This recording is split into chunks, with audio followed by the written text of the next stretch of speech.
सबका स्वागत करते हुए धम्म वर्ग को की शुरुआत की जा रही है। आज का यह अंतिम विषय है जो तथागत बुद्ध ने अनाथ पिंडक को धम्मा दीक्षा दी थी। अभी तक जो अनाथ पिंडक को तथागत बुद्ध ने राजगृह में वेड़ुवन विहार में जो उनको संबोधन किया, अनाथ पिंडक को जो बातें बताई, उसके प्रमुख अंश पर हमने वर्ग में उस बारे में बताया है। अभी भी जो आखिरी का टॉपिक है, आज वो आखिरी के टॉपिक पर आपके सामने कुछ बातें बताई जाएंगी। तो तथागत बुद्ध ने अनाथ पिंडक को प्रबोधन करते समय कहा कि मन को शुद्ध और पवित्र करते रहना चाहिए। ये उनकी शिक्षा है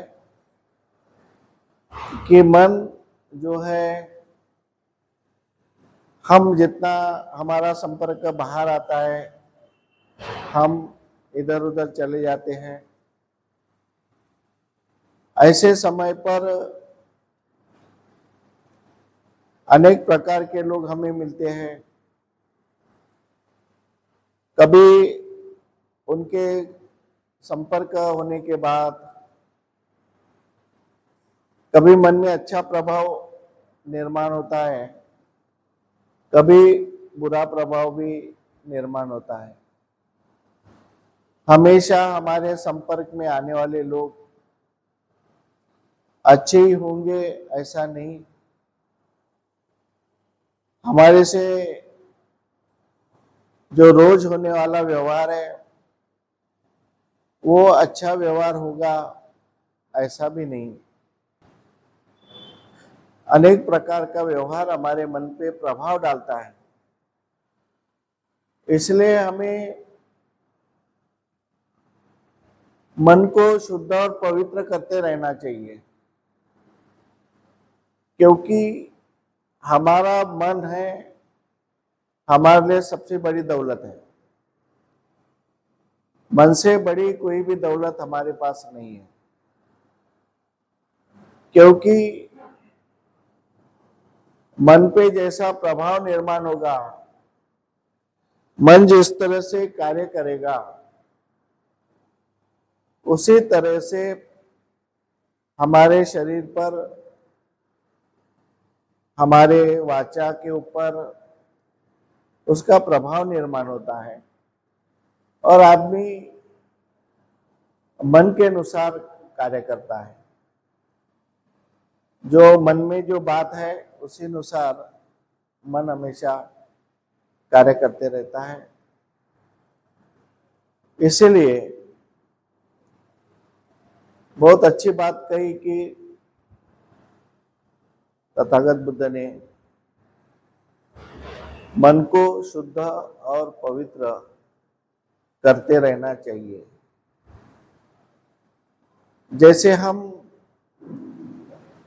अपने घर को शुद्ध करते रहते हैं, घर को साफ सफाई करते रहते हैं, अपने कपड़ों की साफ सफाई करते रहते हैं, हर चीज को साफ रखना चाहते हैं। हमेशा घर में आप घर की साफ सफाई करते हैं। क्यों करते हैं? कि अच्छा लगना चाहिए, अच्छा दिखना चाहिए। और वहां पर जहाँ पे साफ सफाई रहती है, वहां पर मन को एक अलग प्रकार का सुकून मिलता है, एक आनंद मिलता है। कि तुम गंदी जगह पे रहो तो मन को अच्छा नहीं लगता। वहां पे रहने की इच्छा नहीं होती। इसलिए हम, चाहे हमारा मकान छोटा हो या बड़ा हो, लेकिन हम अपने मकान में हमेशा साफ सफाई रखना चाहते हैं, हमेशा साफ सुथरा रखना चाहते हैं। तो उससे बड़ी बात है, जो हम मकान को साफ सुथरा रखना चाहते हैं, उससे भी बड़ी बात है हमारी, उससे भी ज्यादा जिम्मेदारी है कि मन को शुद्ध रखो, मन को हमेशा परिशुद्ध करते रहो, हमेशा मन को शुद्ध रखो, पवित्र रखो। क्योंकि ये शुद्ध मन से, पवित्र मन के द्वारा जो भी हमारे से कार्य होगा, वो कार्य हमेशा, अगर शुद्ध मन से किया गया कार्य है, पवित्र मन से किया गया कार्य है, तो हमेशा वो कार्य अच्छा रहेगा, लोगों के कल्याण के लिए होगा या अपने कल्याण के लिए भी होगा। इसलिए ये महत्वपूर्ण है कि मन के तरफ देखो, मन के तरफ नजर रखो, मन के को अपने नियंत्रण में रखो। जो कुछ है सब मन है। इसलिए कई घटनाएं होती है ऐसी कि मन बहुत कमजोर होता है, बहुत कमजोर होता है, क्योंकि मन में उतना संस्कार या उतना हम कंट्रोल में नहीं रख पाते, इसलिए हमारा मन हमेशा कमजोर रहता है। वो मन भटकने की ज्यादा चांसेस होते हैं, मन भटकने की ज्यादा पर होता है, मन भटकता है, मन में बुरे विचार आने की आशंका है, मन में अलग अलग विचार आने की आशंका है, अपने बारे में और दूसरे के बारे में भी गलत गलत धारणाएं मन में निर्माण होने की आशंका ज्यादा होती है। इसलिए ये बाबा साहब आम्बेडकर ने बुद्धायन धम्मा ग्रंथ में जो ये बात बताई है, अनाथ पिंडक के प्रबोधन के माध्यम से, कि वो समाज को बाबा साहब आम्बेडकर बताना चाहते हैं, बाबा साहब आम्बेडकर समाज का हित करना चाहते हैं, अच्छा समाज निर्माण करना चाहते हैं बाबा साहब आम्बेडकर। क्योंकि बाबा साहब आम्बेडकर को उसके बारे में जानकारी है कि हमारा समाज कौन सी अवस्था से बाहर निकला है, हमारे समाज पे कैसी कैसी घटनाएं घटी है, हमारे समाज को कैसी कैसी दशा अवदशा से हमारा समाज गुजरा है। बाबा साहब आम्बेडकर को खुद को, स्वयं को इसके बारे में पूरी जानकारी थी। और बाबा साहब आम्बेडकर का कार्य, उन्होंने समाज के लिए पूरा जीवन भर का कार्य किया, आखिरी दम तक समाज का कल्याण हो, समाज का हित हो, उनका एक सपना था। बाबा साहब आम्बेडकर एक दृढ़ संकल्प था कि मेरा समाज अच्छा बने, मेरा समाज जो दबा कुचला समाज है, गुलामगिरी में मेरा समाज जी रहा है, मेरे समाज को अछूत कहा जाता है, मेरे समाज का शोषण होता है। ये सारी बातें बाबा साहब आम्बेडकर ने स्वयं उसका अनुभव लिया। इसलिए बाबा साहब आम्बेडकर ऐसे तड़पते थे, उनको रात को नींद नहीं आती थी कि मेरा समाज का क्या होगा। मैं समाज के लिए क्या करूं, मेरा समाज अच्छा बनना चाहिए, इसके लिए रात दिन वो चिंतन करते थे। तो इसके लिए, समाज के लिए, और इसीलिए बाबा साहब आम्बेडकर ने एक बुद्धायन धम्मा के माध्यम से एक अच्छा ग्रंथ निर्माण किया, और उस ग्रंथ के माध्यम से ऐसे अनेक विचार पहलू वहां पर धम्म ग्रंथ में दिए उन्होंने, कि जो ग्रंथ पढ़कर लोग अपने आप को शुद्ध बनाए, मन को शुद्ध करें, और अपना जो व्यवहार है वो व्यवहार अच्छा हो, समाज का भविष्य अच्छा हो, समाज के लोगों का भविष्य अच्छा हो, यह बाबा साहब आम्बेडकर हमेशा चाहते थे। इसलिए हमें अपने लिए काम करना नहीं है। हम तो पहले भी गलत प्रकार से जिए हैं, हमने पहले भी बहुत सारी गलतियां की हैं, जिस गलतियों के कारण हम दलदल में फंसे थे। लेकिन आज हमें बाबा साहब आम्बेडकर जैसा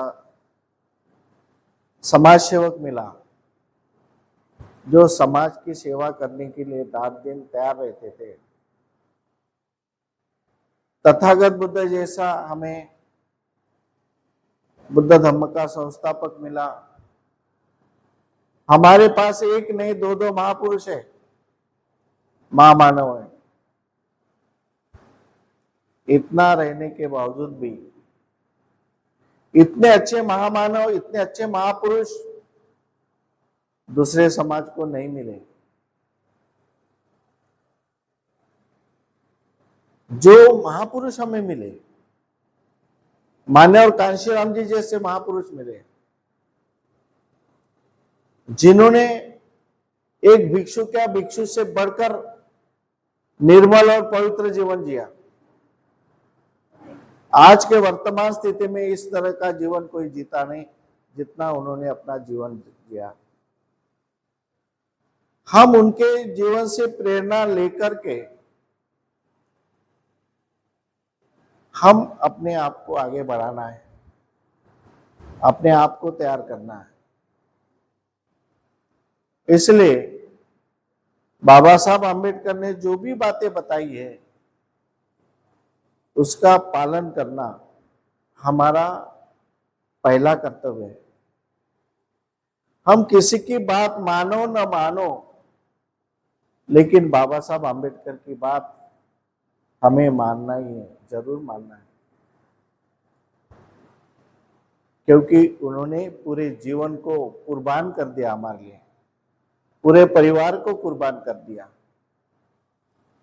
इसलिए ऐसे महामानव की बातें हमें भूलना नहीं है। ऐसे महामानव की बातों पे हमें अमल करना है, जीवन में उतारना है। इसलिए ये सारी बातें आपके सामने रखी जा रही है, वो बाबा साहब ने लिखी हुई बातें हैं।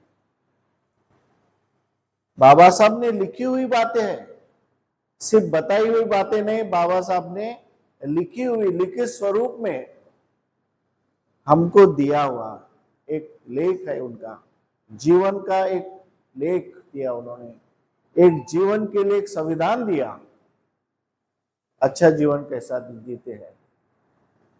इसलिए हमें इस पर चिंतन करना जरूरी है। इसलिए हमें बोलना चाहिए कि बाबा साहब ने जैसा बताया कि हमेशा मन को शुद्ध और पवित्र रखना चाहिए, तो हम जागरूक अवस्था में हमेशा रहें, किसी प्रकार की नशा नहीं हो, पैसे की नशा न हो, शरीर की नशा न हो, अपने ज्ञान की नशा न हो। अनेक प्रकार के नशा में आदमी गुम रहता है। हमें हमेशा सतर्क रहना चाहिए और हमारी नजर पूरी तरह से हमारे मन पर होना चाहिए। जिसको वॉकिंग मेडिटेशन, चलते हुए मेडिटेशन, सोते हुए मेडिटेशन, खाना खाते समय मेडिटेशन, बैठते समय मेडिटेशन, पढ़ते समय मेडिटेशन, हर समय हम कंसंट्रेशन करके मन को जागरूक करते हुए हमको रहना है। हमें हमेशा सतर्क रहना है कि हमारे मन में जैसे भी विचार आते हैं, उस विचार को हमें सतर्कता के साथ में पकड़ना है, उस बारे में चिंतन करना है। जो विचार मन में आया उस बारे में हमें चिंतन करना है कि ये विचार का परिणाम क्या होगा। अगर इस विचार के अनुसार हम आगे बढ़ते, इस विचार के अनुसार हम कार्य करते हैं, तो उसके परिणाम हमारे जीवन पे क्या होंगे और उसका परिणाम समाज पर कैसा होगा, इसके बारे में एक विचार हमारे मन में आता है, उस विचार के बारे में हमें चिंतन करना है, इतना जागरूक रहना है।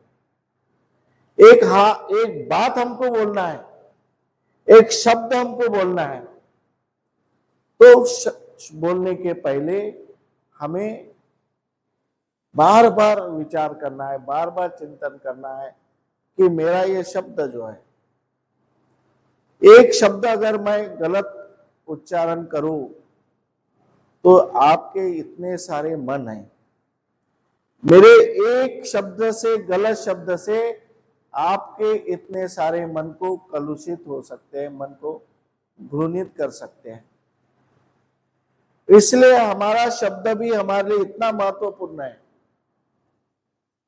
कि हम शब्द बोलने के पहले कई बार सोचे, बार बार सोचे कि इस शब्द का बोलने के बाद इसका असर क्या होगा, कैसा होगा, किस पर होगा। ये हमें चिंतन करने की आवश्यकता है। ये सारी बातें मन से प्रभावित होती है, सारी बातें मन से प्रभावित होते हैं। इसलिए हमें स्वयं का कल्याण करना नहीं है, सिर्फ अपना कल्याण तो कोई भी कर सकता है, कोई बड़ी बात नहीं।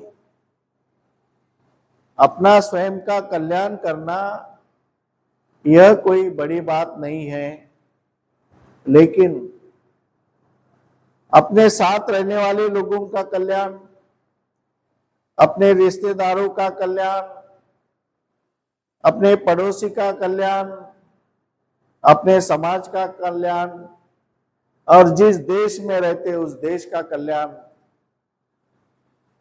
करने के बारे में हमेशा हमें चिंतन करना चाहिए कि किससे हम स्वयं का भला कर सकते हैं और कैसे हम औरों का भला कर सकते हैं। ये चिंतन, ये बात हमेशा मन में चलते रहना चाहिए, हमेशा बात हमें सोचना चाहिए। और इसलिए ये बात बाबा साहब ने लिखी है, मन को शुद्ध और पवित्र करते रहना चाहिए। बहुत अच्छी बात है। We should constantly purify and sanctify our mind. हम मन को हमेशा पवित्र और शुद्ध रखना जरूरी है।